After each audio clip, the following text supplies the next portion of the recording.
You know, anxiety is a massive, massive problem, and it's really important to get to the root of the problem so that you can rid yourself of it once and for all. And that's what we do as Ollie coaches. We get to the root, pull it out, deal with it, and it's gone forever. But what I also do to help people while we're working through the process is I give them a sticking plaster. And one of the sticking plasters is a pattern interrupter. It's a really simple one, so I'm going to show you it now. Okay. The key thing is to notice the first thing that you notice that lets you know that your anxious superpower is beginning to get bigger. Now, for me, before I go to full-blown panic attacks and God knows what, the first thing I notice is for some reason my feet twitch. They do. And my hands sweat.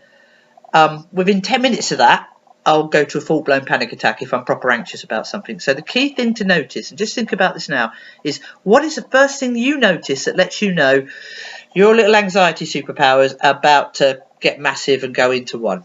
And it might be hand sweating, it might be you get a bit twitchy, your stomach, I don't know. Just notice whatever it is, because that's the key point.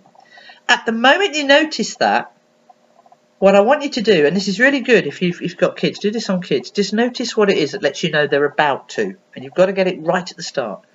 And just take the hand, I do it with Ollie, but just take the hand and just squeeze a knuckle, doesn't matter where, just very gently, very slowly, change your tone, slow it right down, like a heartbeat, really calm, and tell them not to yawn.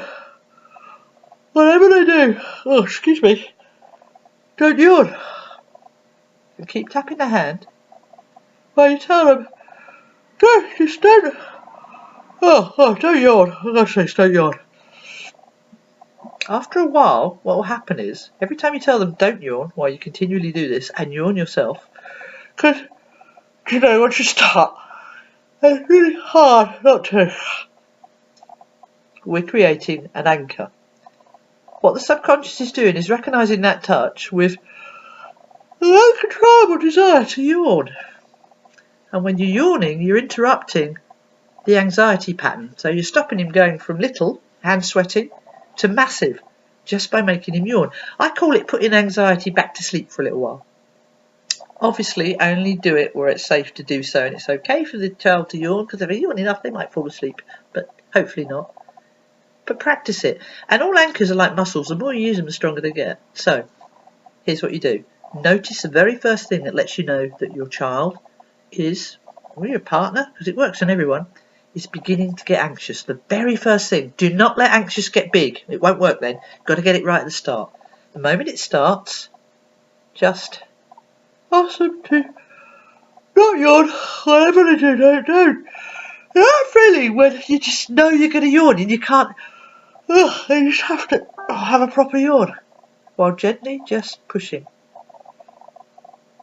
Now, ideally, what you do is you get them to think about times when they've been anxious. Don't wait for an actual anxiety attack. Think about times when they've been anxious and get them to think about that time. And on a scale of 1 to 10, 0 being I'm not anxious, 10 being I'm really anxious, get them to think about the last time they're anxious. Now, because the situation's not real, hopefully it'll only be about a 3 or a 4 or a 5. That's fine. And that's what you work on. That's how you set the anchor. Don't wait till they're proper having an attack to try and set this. You need to set it beforehand. And just, don't yawn. Because it's really hard not to yawn when someone else is yawning, isn't it? And what will happen is if you do this, next time you see your child or your partner beginning to go into an anxious state, that very first point, just tap and say, don't yawn. And the tapping will remind them of the sensation of yawning, and very quickly it'll be very hard for them not to do it. Have a play. Let me know how you get on. Bye.